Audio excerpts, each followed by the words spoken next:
Hello everyone and welcome to the channel. First off, I'd like to thank everybody who has subscribed in the last 3 days since I started posting Warhammer guides. I'm still trying to put out one video a day for you guys, and so far so good. I haven't fallen behind yet. So again, thank you guys. Anyways, now on to the topic of this video.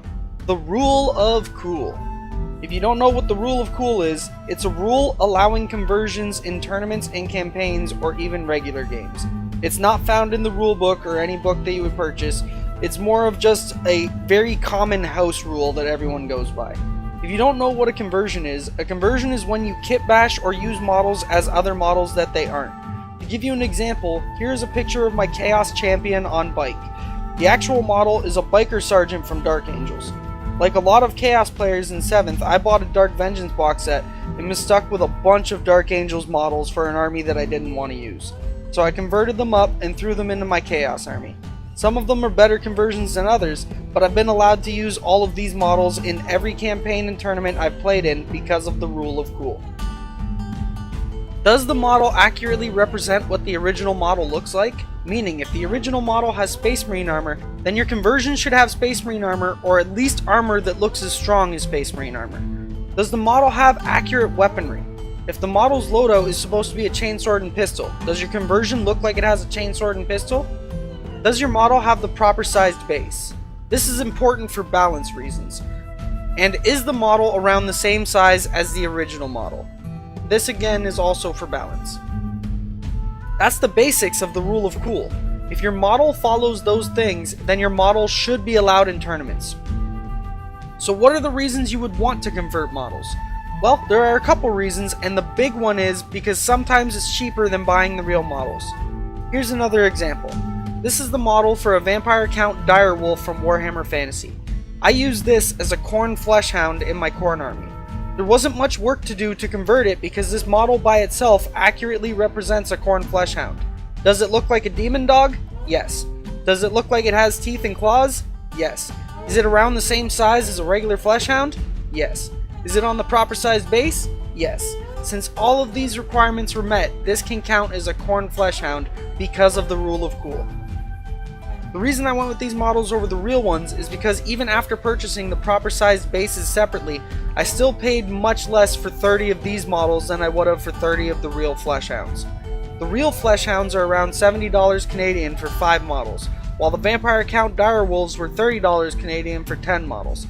And because I wanted a competitive Khorne Daemonkin list, which at the time was spamming Fleshhounds, I needed a lot but couldn't necessarily afford to drop $500 on Fleshhounds.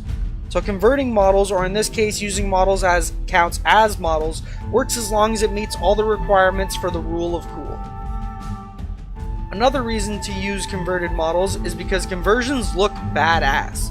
Look at this Tzeentch Demon Prince I found online. It looks amazing. Stuff like this really makes your army unique and different so it stands out from the rest. Why be the exact same when you can be different?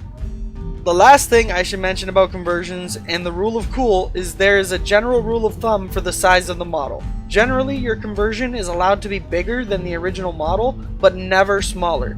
If it is very slightly smaller, then it should be fine, but of course it's up to the tournament organizer. But if the model is too small, it will be seen as modeling for tactical advantage, because especially with the new rules for cover in 8th edition, it's much easier to get a save on smaller models, so it's a balance thing. That's it for the Rule of Cool. If you still don't understand something about it, please feel free to comment down below and I will try to answer every question when I have the time to. So with that said, I have a couple of extra tips for you guys about painting, since this video is more of a hobby guide than a tactical one. For people who want to learn how to paint, Warhammer TV on YouTube is a great place to start. Our Lord of the Two Coats, Duncan, is an amazing painter and has some fantastic guides on how to paint. The only reason I can paint as well as I can is because I've watched almost every tutorial he has.